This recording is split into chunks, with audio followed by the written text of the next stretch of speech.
बिस्मिल्लाहिर्रहमानिर्रहीम। अस्सलाम वालेकुम। रोशनी लाइट चैनल देखने वाले मेरे तमाम नाजरीन को खुशामदीद। नाजरीन इकराम, आज की वीडियो का आगाज़ एक नहायत अफसोसनाक खबर से होगा जो कि कल शाम से कुरुलिश उस्मान और दिलरिश आर्थर के मदाहों को गमज़दा कर रही है और तमाम सोशल मीडिया पर यह खबर फैल चुकी है कि दिलरिश आर्थर का एक बहुत बड़ा किरदार, जो कि शायद आर्थर गाजी के बाद कई कबीले का दूसरा अहम फर्द दिखाया गया था, वो था आर्तुक बे। तो ये किरदार अदा करने वाले अदाकार, जिनका नाम आयबर पेक्चान हकी था, वो वफात पा गए हैं। और इन्हीं से मुतल्लिक कुछ अरसे कबल मैंने अपनी एक वीडियो में आप लोगों को बताया था कि इन्हें फेफड़ों का कैंसर हो गया है, लेकिन कल वो इस बीमारी के सामने हार गए। और आज की इस वीडियो में हम बात करेंगे कि आर्तुक बे को कैंसर कैसे हुआ, कुरुलिश उस्मान में आर्तुक बे का किरदार क्यों ना आ सका, और इसके साथ साथ कुरुलिश उस्मान की आने वाली किस्त के चंद अहम वाकयात पर भी बात होगी। नाज़रीन इकराम, दिलरिश आर्थर में आर्तुक बे का किरदार बहुत ज़बरदस्त था।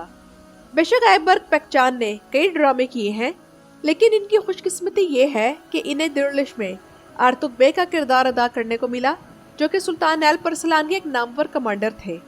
लेकिन दिलरिश आर्थर में आर्तुक बे को एक तबीब दिखाया गया और इस किरदार की सूरत में महमद बोज़दैक ने एक अजीम सल्जूक कमांडर को खिराज तहसीन पेश किया। महमद बोज़दैक, जिन्होंने दिलरिश आर्थर जैसा नामी ग्रामी ड्रामा लिखा, अपने तुर्क फातिहीन से बहुत प्यार करते हैं। इनकी मोहब्बत का अंदाज़ा आप इस बात से लगा लीजिए कि महमद बोज़दैक के बड़े बेटे का नाम अल-परसलान है, जबकि छोटे बेटे का नाम मलिक शाह है। ये दोनों तारीख़ इस्लाम के नामवर जंगजू और फातिहीन होने के अलावा नहायत आदिल हुक्मरान भी थे। तो इसी तरह आर्तुक बे भी 11वीं सदी में सल्जूकी सल्तनत की फ़ौज के जनरल भी रहे और उन्होंने एक तवील अरसे तक फ़लस्तीन के गवर्नर की हैसियत से काम किया और गवर्नरी के दौरान इनका ज़्यादातर वक्त मस्जिद अक्सा में गुजरा करता था। इतने अजीम किरदार को आयबर पेक्चान ने बड़े अच्छे तरीके से दिलरिश आर्थर में अदा किया और हम दिल से दुआ करते हैं कि अल्लाह ताला आयबर पेक्चान के गुनाह माफ़ करे और इन्हें जन्नतुल फिरदौस में जगह अता फरमाए। आयबर पेक्चान कुछ अरसे पहले बमसी बे के साथ पाकिस्तान भी आए थे और इसके कुछ अरसे बाद इनकी इस बीमारी की खबर आई। दिलरिश आर्थर से ये किसी अदाकार की मौत की दूसरी खबर है। इससे पहले दिलरिश आर्थर के सीजन 2 में हाइमाना के भाई का किरदार अदा करने वाला अदाकार इस जहाने फानी से कूच कर गया था और अब आर्तुक बे की खबर भी मिल गई।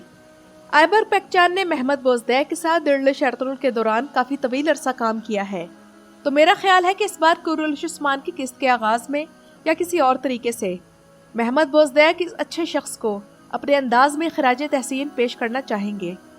आयबर पेक्चान को मैंने अच्छा इस वजह से भी कहा है कि ये इस टीम के उन अदाकारों में से थे जिनकी इस ड्रामे की शूटिंग के दौरान कभी भी किसी से ना तो इख्तिलाफ हुआ और ना ही मिसअंडरस्टैंडिंग की नौबत आई। इनके बोलने का अंदाज अदाकारी के दौरान हो या आम जिंदगी में इंतहाई धीमा सा था और ऐसी ही इनकी शख्सियत थी। दिलरिश आर्थर ख़त्म होने के बाद हम इंतज़ार करते रहे कि आर्तुक बे का किरदार कुरुलिश उस्मान में कब नजर आएगा, मगर ऐसा ना हुआ।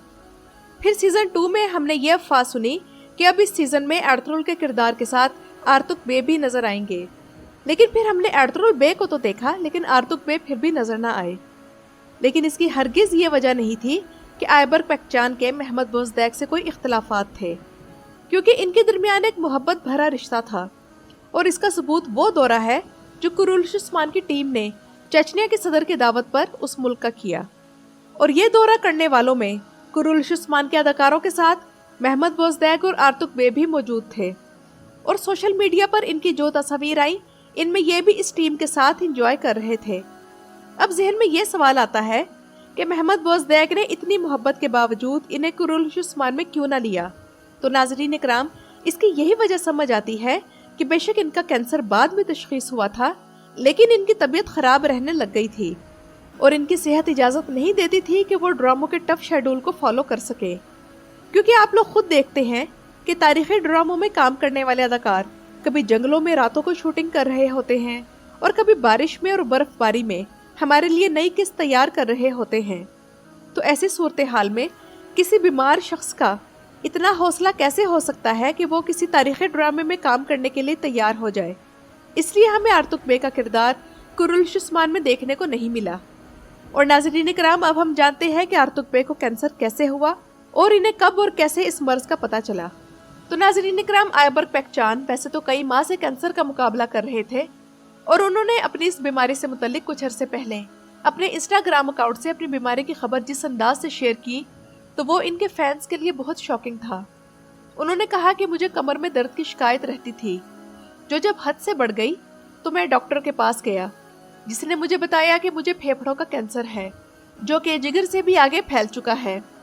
बदकिस्मती से इस बीमारी ने पहले कोई अलामात जाहिर नहीं की थी। उन्होंने कहा कि मेरी केमोथेरेपी शुरू होने वाली है और मुझे दुआओं की ज़रूरत है। और इनकी इस पोस्ट को अभी चंद माह ही गुजरे हैं तो इनकी वफात की खबर आ गई। आयबर पेकचान ने दिर्लिश एर्तुगरुल में काम करने के अलावा मशहूर ज़माना तुर्क film valley of the Wolves में भी काम किया था, मगर दिर्लिश एर्तुगरुल में आर्तुक बे के किरदार ने इन्हें इंटरनेशनल शोहरत दिलाई। महमद बोजदैक, जो कि दिर्लिश एर्तुगरुल के राइटर हैं, उन्होंने भी इनकी मौत के बाद अपने सोशल मीडिया अकाउंट्स पर इन्हें खराज तहसीन पेश किया है। इसके बाद नाज़रीन इकराम, अगर हम किस्त की बात करें तो कुरुलुश उस्मान इस हफ्ते भी रेटिंग के लिहाज से तुर्की के तमाम ड्रामों में पहले नंबर पर रहा और इसकी वजह इसकी 11.62 रेटिंग थी, जो तमाम तुर्की ड्रामों से ज्यादा थी। अगर ट्रेलर की बात करें तो आने वाली किस्त के अहम वाकयात में उस्मान और उनके एल्ब्स को घोड़ों के जरिए रोंदने की कोशिश हाथों के हुक्म से की जाएगी और बहुत से लोगों का ख्याल होगा कि उस वक्त तुर्गुत उस्मान को बचाने आएगा, मगर मेरे ख्याल में तुर्गुत उस्मान को बचाने वाला अकेला शख्स नहीं होगा, जो कि उस वक्त मंगोलों से लड़ रहा होगा, तो वो उस्मान को घोड़ों तले रोंदने से कैसे बचा पाएगा।